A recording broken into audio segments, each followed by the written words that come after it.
Yo, what's up, moi c'est Matt et bienvenue dans une nouvelle vidéo. J'espère que vous allez bien et aujourd'hui, après vous avoir présenté toute la gamme de boîtiers Canon EOS R, forcément je me devais de vous présenter toutes les optiques pouvant aller avec ceci. En revanche, dans cette vidéo, je ne parlerai pas des longues focales ni des téléconverteurs, ça ce sera pour la cinquième et dernière vidéo de cette série, mais je ne parlerai pas non plus de la Sainte Trinité ainsi que des optiques incontournables, ça ce sera pour la prochaine vidéo. Non, aujourd'hui je vais vous faire une présentation de tout ce qui est optique que je considère comme débutante ainsi que des optiques professionnelles. Sur ce, on commence sans plus tarder, c'est parti. Vous l'aurez donc compris, on va commencer par les optiques débutantes. Alors avant toute chose, qu'est-ce que je considère comme des optiques débutantes? Pour moi, une optique débutante, c'est une optique qui est très polyvalente, mais aussi qui n'est pas très chère.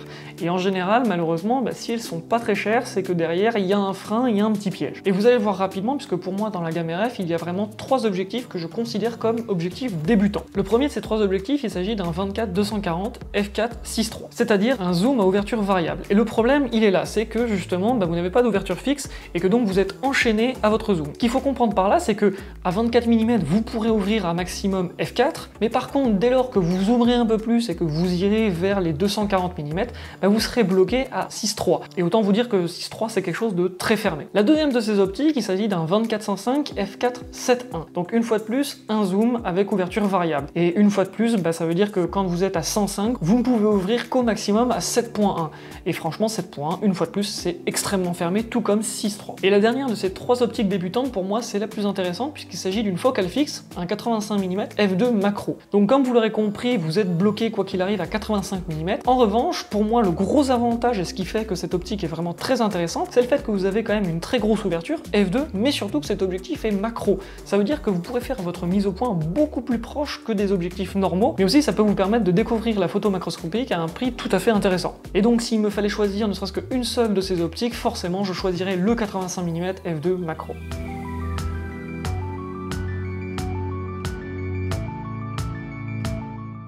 Après les objectifs débutants, vient forcément les objectifs professionnels. Alors qu'est-ce que j'entends par objectif professionnel? Simplement des objectifs qui ont des caractéristiques techniques beaucoup plus poussées, et vous allez très rapidement vous en rendre compte. Pour ça, on va commencer par les focales fixes disponibles dans la gamme RF, et qui sont au nombre de 3. Premièrement, on retrouve un 50 mm f1.2. Oui, vous avez bien entendu, j'ai bien dit f1.2. Cet objectif est simplement une usine à portrait, une usine à bokeh. C'est l'objectif à vraiment avoir si vous voulez faire que du portrait. Ensuite, celui-ci est suivi par deux 85 mm toujours f1.2. L'avantage de ces deux objectifs, c'est d'avoir une focale un peu plus serrée et donc de rajouter un peu plus de compression dans votre arrière-plan. Et la différence entre ceux-ci, c'est qu'il y en a un qui a reçu un traitement spécial, dit DS, qui permet de lisser l'arrière-plan et donc le bokeh. Et comme vous pouvez le voir à l'image, la différence est quand même assez flagrante. Après, le choix entre ces deux versions, c'est une question de goût. Par contre, attention, la version DS coûte quand même presque 500 € de plus que son petit frère.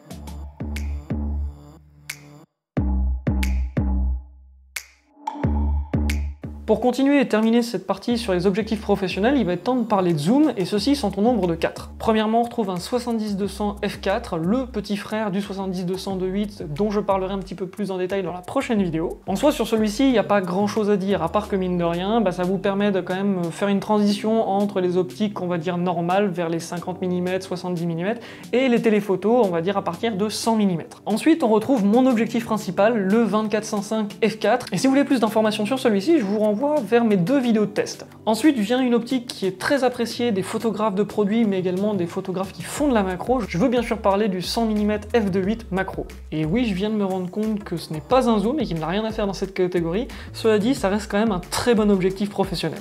Et pour terminer avec tous ces objectifs, il existe le 28-70 f2.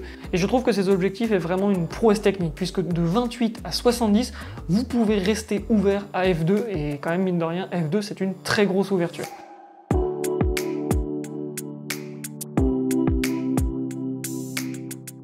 Bref, voilà qui termine ce tour d'horizon des optiques débutantes et professionnelles de la gamme RF. J'espère que cette vidéo vous aura plu, et si jamais vous voulez que je teste un ou plusieurs objectifs en particulier, je vous invite à vraiment me dire ça dans les commentaires, et surtout à m'exploser la barre des pouces bleus. Si vous ne l'avez pas déjà fait, je vous invite à vous abonner et mettre la cloche. Sur ce, moi je vous retrouve dans une prochaine vidéo. C'était Matt, salut!